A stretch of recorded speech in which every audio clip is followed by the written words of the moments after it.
Hey folks, today is Friday, February 7th, 2020. As usual, my name is Jake Baldino, here to talk about the video game news that has been going on this week. There's a lot to catch you up on, but first, this episode is brought to you by Keeps. We'll talk about that later in the video, but let's just jump right in and talk about Ubisoft, of all places. Now, we get a little cynical here and there, but new game announcements at the end of the day are very exciting, and there are two upcoming Ubisoft games that we now know of that we don't actually know what they're called, but we do know that we're getting two new games. This comes from a Ubisoft earnings call with Yves Guillemot and other Ubisoft heavyweights talking about their plans to release 5 new AAA games up to April 2021, which is already in and of itself exciting. But there's a lot of stuff we know. We know Watch Dogs Legion, we know Gods and Monsters, we know Rainbow Six, that spin-off Rainbow Six Siege Quarantine type thing. But there are two games that we don't know, and there's been a lot of wild and rampant speculation. Of course, my brain immediately goes to Splinter Cell, but Kotaku reporter and guy who gets scoops pretty right, Jason Schreier, did go on social media to say, hey, if you think it's Splinter Cell, you're probably going to be disappointed, and I want to die now. But pretty much we can expect it's a new Assassin's Creed game and a new Far Cry game. So there you go.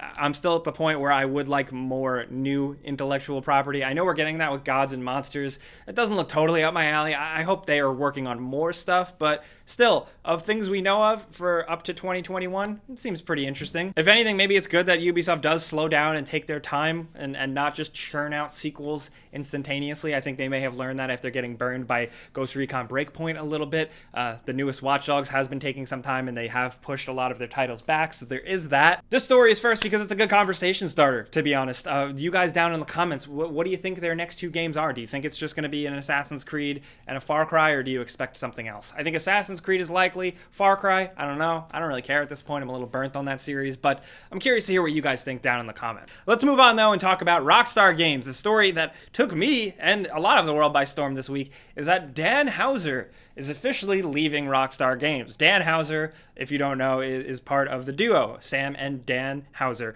the Houser brothers, who co-founded Rockstar Games. As you guys probably know, they are like sort of the DNA or the ground floor of Rockstar Games, with Dan Houser specifically serving as a writer on a majority of Rockstar Games projects, has announced very quietly that he's leaving. Like literally, it was in an earnings report, little news blurb at the bottom, which I gotta say, just want to point out that is very Rockstar Games. That is very Houser of them to just kind of quietly do that, because as you probably know, Sam and Dan Houser are not really into the public eye. They don't do many interviews. We don't really have much information on them. So it makes sense for him to kind of quietly slip out. There has been lots of speculation as to like what this means for Rockstar and how things go with how Rockstar has been very focused on GTA Online lately. Are they always going to continue to do the same thing?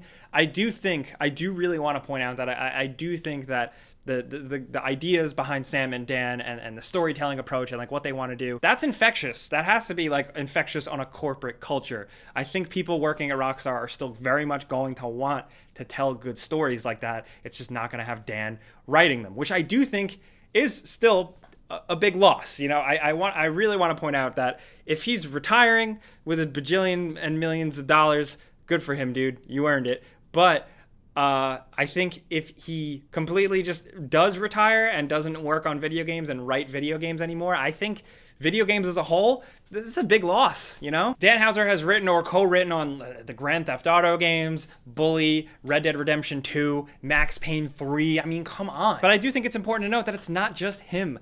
Games that are as massive as Rockstar Games cannot be completely written, completely worked on by one person. There's a huge team of passionate people working on these things. So I still have faith. I also still have faith in the fact that Sam Houser, you know, the other core lifeblood of Rockstar Games, is still very much going to work every day. I just wanted to say that because on Twitter, when I retweeted the news story, a lot of people were spelling gloom and doom for Rockstar, saying this is it, this is the last straw for Rockstar. So I don't see it that way, but I am very curious to see the conversation in the comments. That's for sure. Can we just pour one out for our homie Max Payne 3?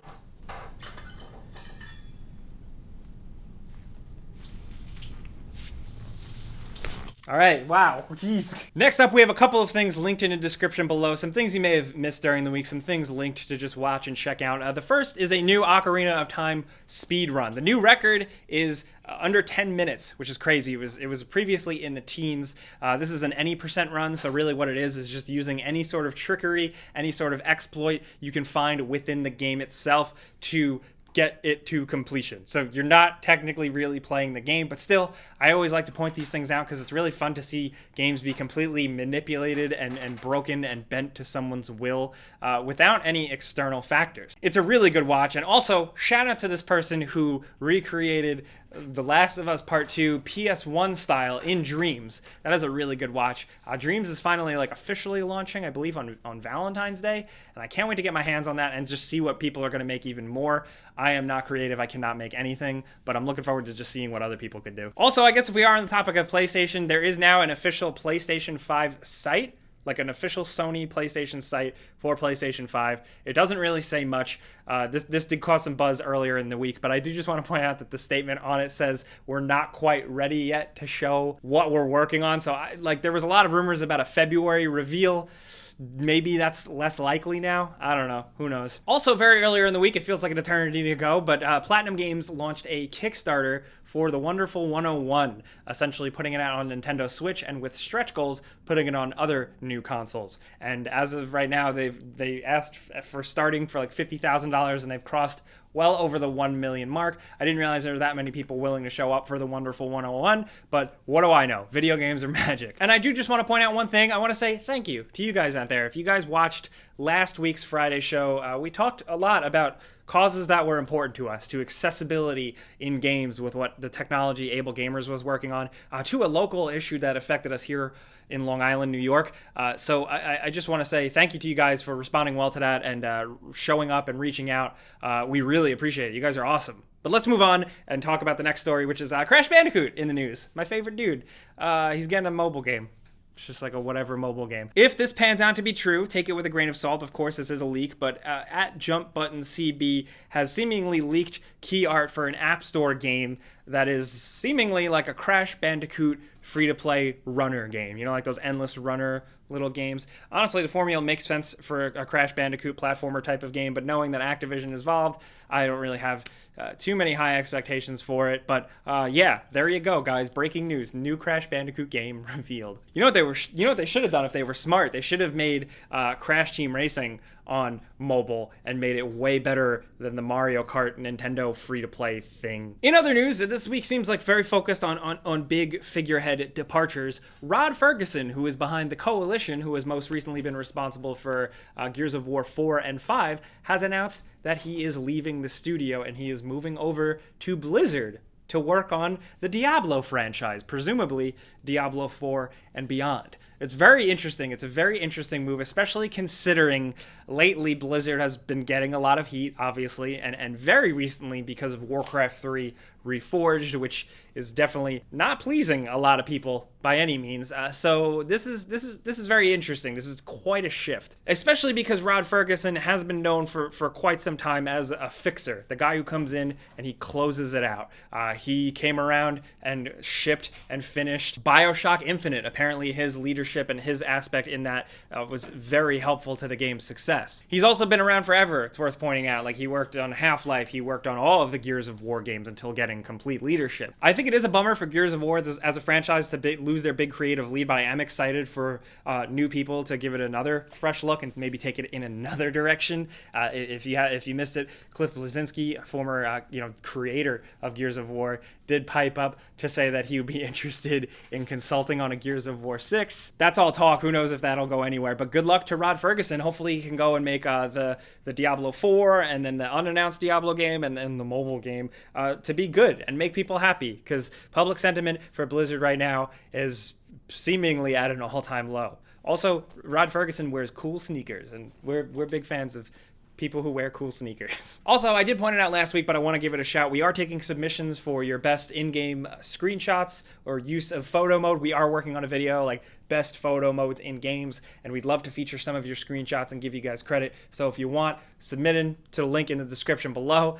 I don't know when we're going to find the time to go through all of the submissions. There's already a lot, but we're going to, and eventually there's going to be a cool video about screenshots and games, a very underappreciated thing. But before we go, we have to do that console giveaway. You know how that goes by now. There's a link in the description below. You click it to sign up. You enter once, then you're entered for good, and then every single week we go in to randomly choose one person to win a free console of their choice. This week's winner is gonna be this person right here. Congratulations. Be sure to keep an eye on your inbox, your spam box, stuff like that, because we're going to be reaching out to you to find out how to send you your free stuff. Now, before we go, this episode is brought to you by Keeps. Now, did you guys know that 2 out of 3 males will experience some form of male pattern baldness by the time they're 35? I'm 29. My hair is very important to me, so I've been thinking about this a lot lately. Thankfully, Keeps helps men keep their hair and prevent hair loss. You don't gotta go broke to avoid going bald here. Prevention is key here, and thankfully, it's pretty simple. Keeps has really revolutionized the process. With them, you visit a doctor online and get hair loss medication delivered right to your door. Keeps gives you generic versions of only 2 FDA-approved hair loss products for a respectable price. Keeps treatments are up to 90% effective at reducing and stopping further hair loss. I mean, like, you see these before and after photos? It's definitely something to think about. So if you're ready to take action and prevent hair loss, go to keeps.com/gameranx or go to the link in the description down below there to get 50% off your first order. That's keeps.com/gameranx. And thanks again to them for sponsoring this video. Thanks again to the sponsor. It's between you guys watching out there and the sponsors for keeping the lights on. So thank you. But before we go, let's talk about the video game news that happened this week. Dan Houser leaving Rockstar Games, man. What do you guys think? What do you think of the future of Rockstar? Do you think it's a big deal? Do you think everything's going to be fine? Or do you think they're only going to make Grand Theft Auto Online forever and never put out another video game? Also, like I said, of the big new AAA Ubisoft games that they're putting out, what do you want them to be? I know a lot of things are suggesting it's Assassin's Creed and Far Cry, something like that. But what would you want it to be ultimately? Me, obviously, I want Splinter Cell, maybe some new intellectual property, maybe Tom Clancy's Rainbow Six Vegas remastered, which will never be a thing. Let's talk about what games you would like to see down in the comments. What Ubisoft games would win you over? Let's talk about that stuff down in the comments. Anything at all. It does get crazy down there. So, of course, if you got anything else for me, if you want to yell at me directly, hit me up on Twitter and Instagram at Jake Baldino. But, like I always say, thank you guys for coming around every Friday and watching us talk news over here. Clicking the like button does really help us out, so thank you. And if you're new, consider subscribing and hitting that notification bell, because we put videos out every single day. But, as always, thanks for watching. We'll see you guys next time. Pizza's on me.